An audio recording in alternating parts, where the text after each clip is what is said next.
Puppers Corner. I'm Michael. And I'm Sammy. And I'm Brenda. And we have a guest, Brenda, today, and we're so excited about it. And so first off, we're now on Stitcher, iTunes, and Google Play. So I'm a newbie to this podcasting thing, so I didn't know. I thought just assumed once you started recording and uploading that they'd just be out there, but you got to register for iTunes. And so I got all that done between last podcast and this one. So now we're on all the fancy places. And the easiest way to subscribe is to go to pupperscornerpodcast.com.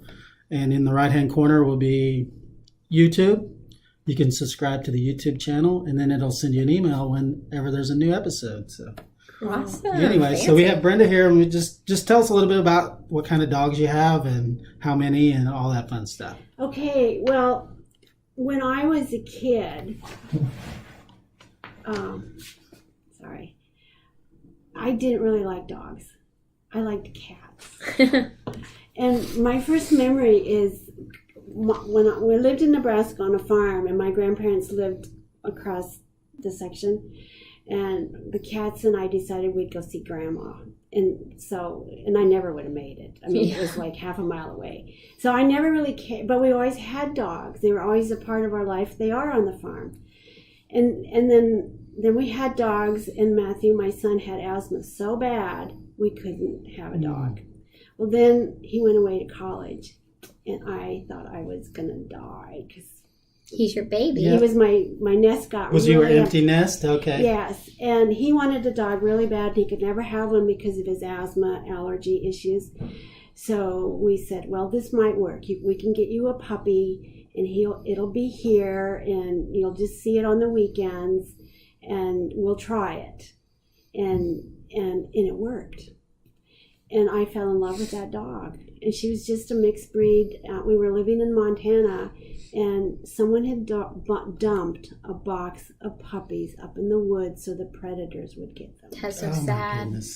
And a Forest Service timber crew, and they took these dogs where they would not be found deliberately. Grab a rope. Yes, exactly. And the Forest Service crew was out cruising timber, that when they get it ready for a sale, and they found that box of puppies out there.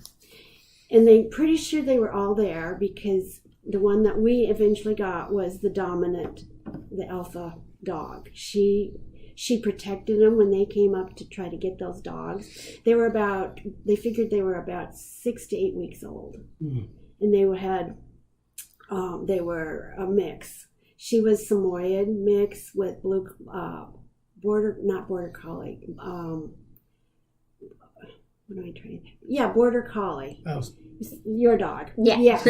And then probably golden retriever because she had webbed paws. Ah, so she's a swimmer. So she was a swimmer and loved it. So anyway, so they took him to the local vet, because that was the local pound. That's all we had in that little town. Yeah. And then they took him to the grocery store and put a sign out and with the story, and they got rid of those pups immediately.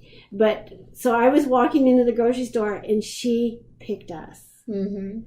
And I thought, oh my gosh, my son will love her. She's a little white, fluffy dog, and she had a pink nose, and we just fell in love with her. And that was my beginning love story with dogs. Mm-hmm. It was just no turning back. No turning back. And he'd had enough allergy shots by then that he probably developed some resistance. But I think, and I don't have any proof of this, is because she was a puppy, she didn't have all those danders. Mm-hmm. And when she grew and developed that, it was like allergy. She adjusted to it. And she was amazing. And well, then my husband said, my ex-husband, he said, well, if we're going to get a dog, I want to get a real dog, which was a lab. Uh-huh. I agree. For hunting. I have 2 labs. Yes. And so then we got a lab.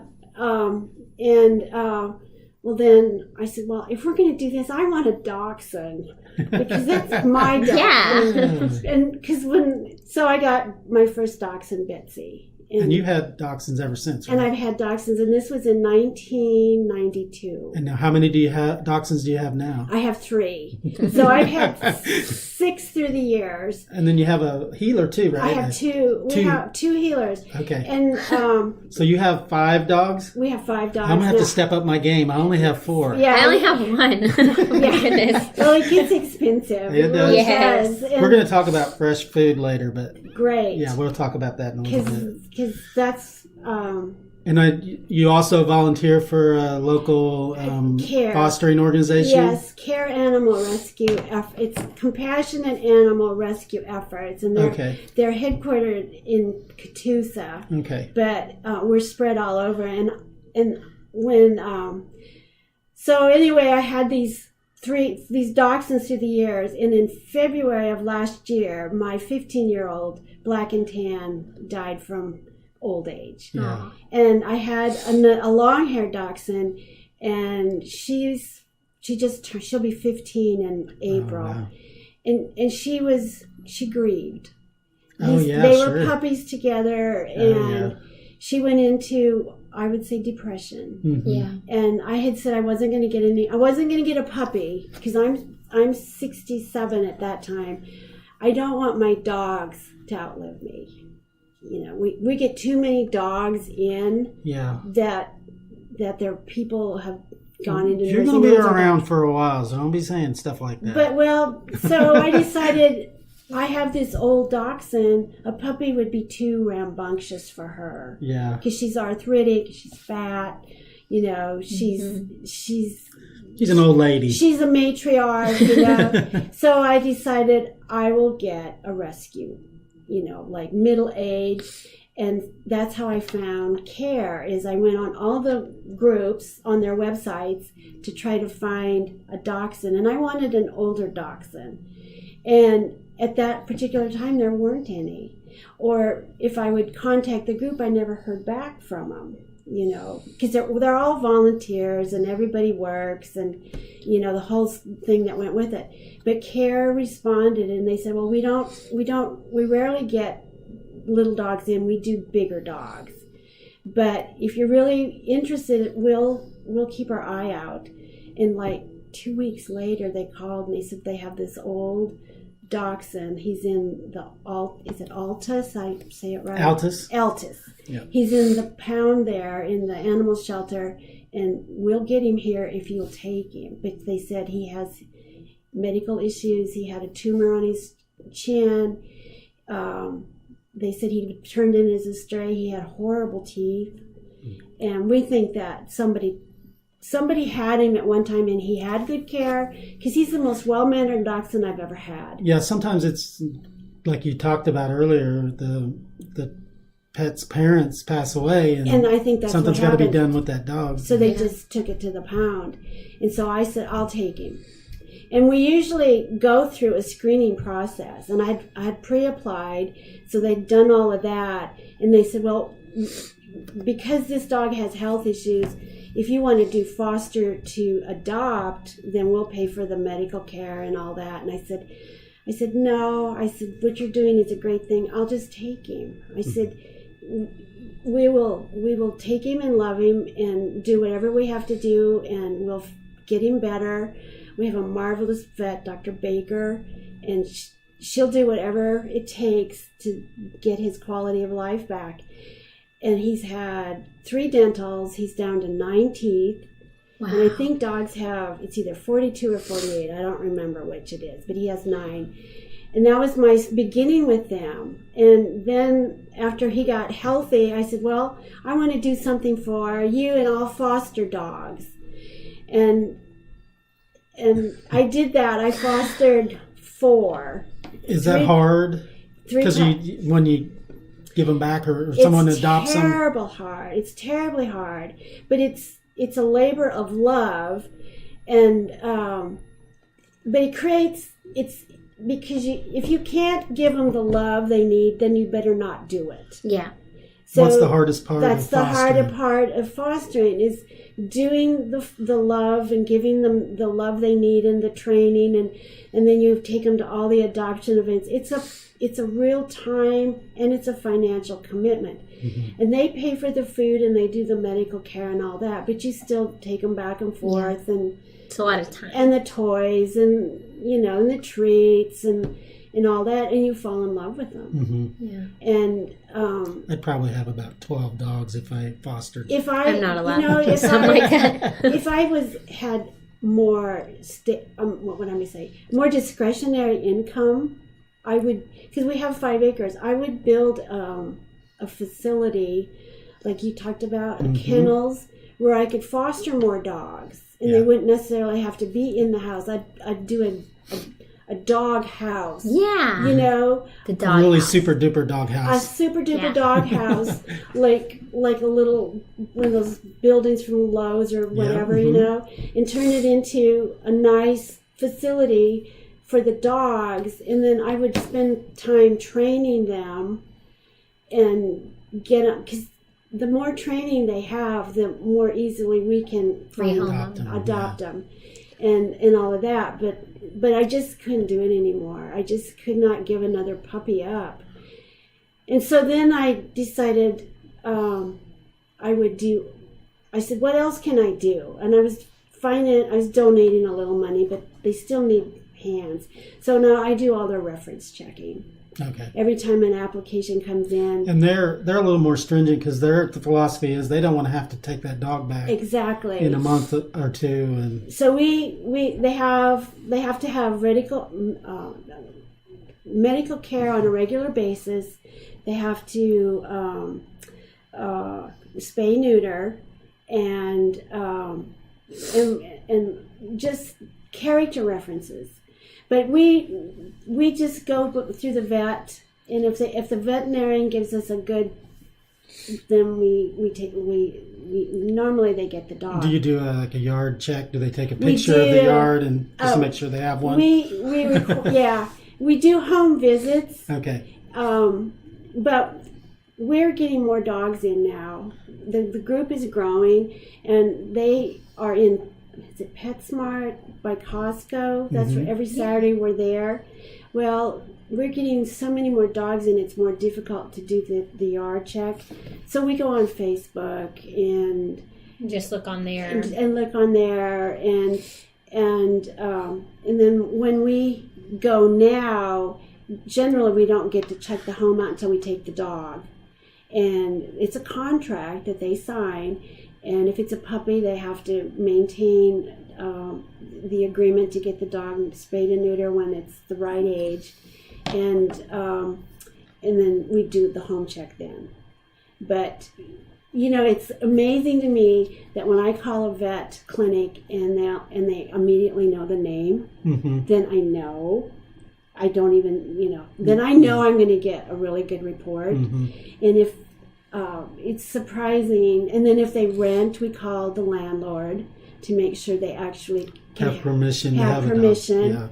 And we never tell them what kind of dog they're getting. That's up to the adopter, between them and their landlord to work out those details, and then we go that way. And so as we got a huge number of dogs in. So it's a big issue, and especially in Oklahoma. Terrible issue. And what do you think is, other than just more people or volunteering, and what do you think the solution is for that? Spay neuter. Yeah.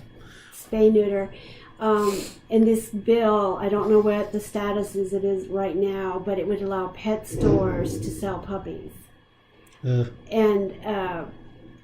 from the rescue organizations? No. Or sell commercial puppies? Ugh.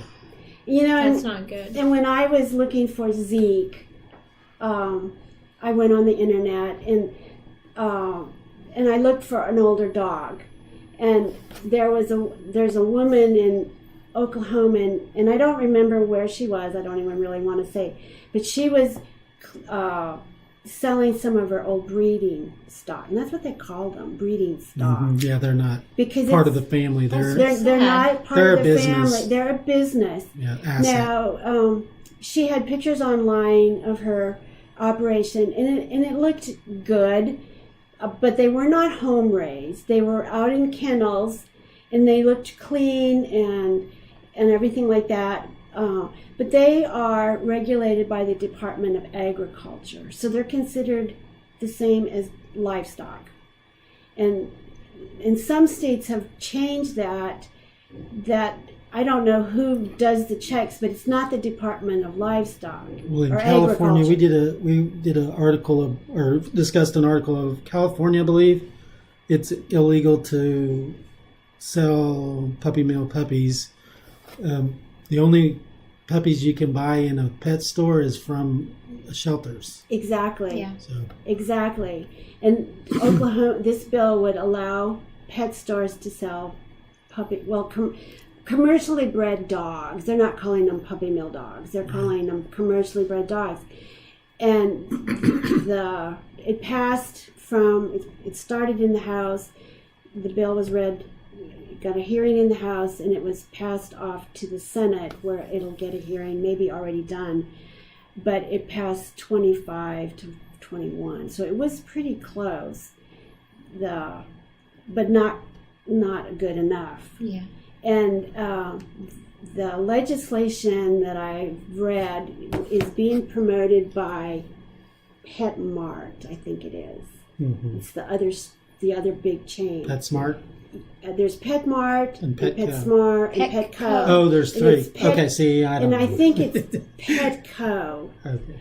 It's not where we are by Costco. It's the other one, and they started out as the CEO. It's a privately held company, and the CEO started out as a little pet store, just a little pet store in a little town, and he sold puppies.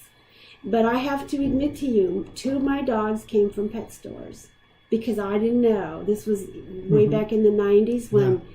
And Zoe, the one that died last February, she came from a puppy mill in Kansas, but I didn't know that. Mm-hmm. And she was in a pet store in Missoula, Montana, that the Department of Health closed down twice because they treated those puppies so bad. Yeah. And you don't want to support it, but at the same time, if you meet that puppy, yes. whenever you know where it was, you don't want it to go back. And 9 times out of 10, you don't know, and then that's your puppy. Well, eventually that pet store was closed down by the Department of Health, and I did adopt Zoe through them, but she was sick. She was pulled away from her mother at 5 weeks, which was way too young for puppies. So she had 8 weeks, isn't it? Is 8 weeks, because that's in the wild. She starts to wean them. She starts to teach them how to hunt. They can be on their own. They wouldn't probably survive if something happens to her, but they're starting to become more independent. More independent. And so she had psychological anxiety issues. She just was a little different little dog, that way. I mean, she ran away from me several times. She dug under the fence, and she was challenging. From the articles I read, that they have all sorts of health issues. They do, and she did. From those commercials. And she, so first thing I did was get her, and my marriage was breaking up, and I knew I was going to be leaving Montana, and I had a really good veterinarian in Montana, and we got her on special food, and he said, I don't know if she'll survive or not. He called it failure to thrive. Wow. And she had health issues and all kinds of stuff. And her growth was stunted because she didn't get the right food at the right time. She was so tiny that the other puppies would eat her food at the pet store, and they didn't monitor that. Right, they didn't. And then my marriage broke up, and I moved to Montana, or moved to Texas with my 3 dachshunds, and I was there 2 or 3 years, and Rosie died. She had back issues, and I had to euthanize her, and it was just. And I had a landscape business, and my crew bought my long-haired dachshund, Callie Rose. the one that I call her my original, but she actually was in the second group, you know? And so anyway, when I was looking for Zeke, I thought about, well, you know, these dogs need homes. But then I thought, if I buy this dog from this woman, I'm perpetuating the craziness, the insanity. And I just... So just awareness of where to get animals, and it's so if at all important. possible, check the rescue. I mean, if you're looking for a specific breed or a specific type of dog, it's a little harder. It's a little harder. But most breeds, if you have a purebred dog, most of those dogs have a rescue organization. You may not have, so if you really want a dachshund like I did, I mean, they're my dog. I just love their personality. They're, you know, we can talk about that later. They're feisty. They're feisty. Yeah, they are. You know, so and there's certain breeds that are more prone to being in shelters, in bigger shelters, because like when I was in Texas, Arkansas has real lax puppy mill laws, so there's a lot of puppy mill puppies in the pounds because they have health issues.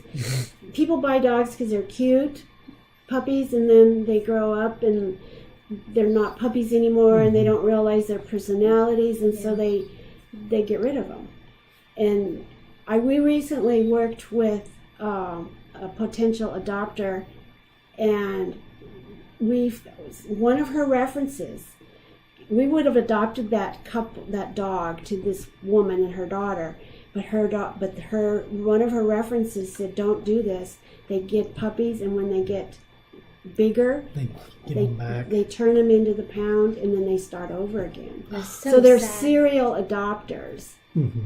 And so if we could spay neuter, if we could control puppy mills, you know, the border states along Canada, they have real strict spay neuter licensing requirements. We send dogs, all the shelters are sending dogs to the Dakotas, to Minnesota, to Wisconsin, because they have... Their shelters are empty. Their shelters are empty. Yeah. And so, and we have... But what they're looking for is not necessarily the dogs that we are getting in. We get a lot of pit bull mixes. And they're a harder dog to find homes for. There's lots of places that have restrictions on what they call the top 10 or top 20 vicious dogs, quote unquote.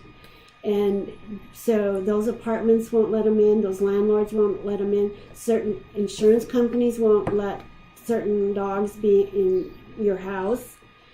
In your house? Yes, like your home insurance? Yes. I did not know I that. did not know that either. Yes. And it's because... More destructive, or... Because they have a history of biting, Okay. you know, their personality. And then what I've found with the adopting... so like the insurance's perspective is if you have a It's a visitor in your liability. house and the dog bites someone, See, you like, could be sued and go against your... blue heelers are very protective of their people, and they're nippers. And so we had a potential adopter that wanted one of the puppies I was fostering. Well, he was pit bull, blue heeler mix. That's both of them are on the list. And he fell in love poor with little him. booger. And he said, I can't do it. They won't let me have it. If he were a lab, and we don't know what these dogs are. We're just looking at them and trying to Making a guess. a guess. And so we deal with that all the time. That's so sad. It's so sad. So it's heartbreaking. So is it just a knowledge campaign, or is it like some people just either can't afford to spay or are not knowledgeable about doing it? I can't imagine that in this day and age, but I guess some people don't realize, hey, that's exactly what that it they is. need to. Yeah. And some people don't. They're just an animal. They're just livestock. They're just whatever you want to call them. They're not. You know, even when you, like in the zoos, and they have wild animals, they have personalities. Yeah. You know, and living in Montana like I did for 25 years, and we were really close to nature, and we had a tourism-related business, and we made our living taking people out. Well, first we hunted, which I have no problem with that, but then we eventually just did photography and wildlife trips. And my ex-husband would take these people out, and he'd see these same animals, and they all are different. Mm-hmm. Even in the wild, without human interaction, they have their own personalities. Mm-hmm. And one of the biggest criticisms for some of these hunting groups that really are not conservation minded, they're still about hunting and killing and all that. Their biggest criticism with biologists is they fall in love with the animal they're studying, and they want to regulate the regulations based on emotions, Mm-hmm. quote unquote. And you know, I think that animals evolved, they are much more intelligent than we've ever gonna give them credit for, Mm-hmm. is the way we are now. And so we need to look at them differently. I mean, even chickens. I remember as a kid gathering the eggs, we had old hens that were like pets. You know? Same here. I grew up on a farm. Yep. and Yeah, it's, you know. You don't mess with the mother hens. You don't. Now, And the old little birds- young ones, they became drumsticks. But But the old hens, they just laid eggs, and that's right. And some of them are happy, some of them are cranky. oh Some of yeah, them we used to use Dad made us a board. I don't know what you call it. It was a board with a piece of plywood on the end so that we could put it into the nest and hold her in place. Oh my Because gosh. she'd pick at us and peck us when she would try to Yeah. get the eggs. So I would say education, and then people need to understand that a dog has a personality, and it was developed for a job, and that job is going to determine their personality. And so if it's a herding animal, like a blue heeler, they're going to herd you, Yes. and they're going to nip at your heels. Now the dachshunds, they're yippy. They bark at every sound, every new sight. So I think people, before they adopt or get a puppy, they need to research the breeds ahead of time so it's a Exactly. good fit ahead of time, so you're not like, oh my gosh, this dog is barking his head off. Oh wait, they do that all the time. That's part of their breed. That's part of their breed. So you can kind of get a good fit for you, so you're not turning it in when it's 1 year old. And Right. And when it has behavior problems, that's why they turn them in. The dog has a behavior problem. No, The the owner. dog has Yeah. exactly. It's the owner. You know, dachshunds were bred to go into the tunnel and get badgers and varmints and all that. And in order for so let me guess, they dig. they dig, and they bark. Yeah. Because they would follow the farmer or the owner or whatever would follow the sound of the bark under the tunnel, and if they'd get in trouble, if they would dig themselves into a place they couldn't back out of again or whatever, they could dig down and pull them out by the tail. That's why they have a long tail. And so, just research the breed you're thinking of before you Exactly. adopt. And so that you Exactly. know. Yeah. So, I mean, all of those things. And then what we're finding is because of the economic status in Oklahoma, people don't have money to get the medical care they need. They don't have money to get them neutered.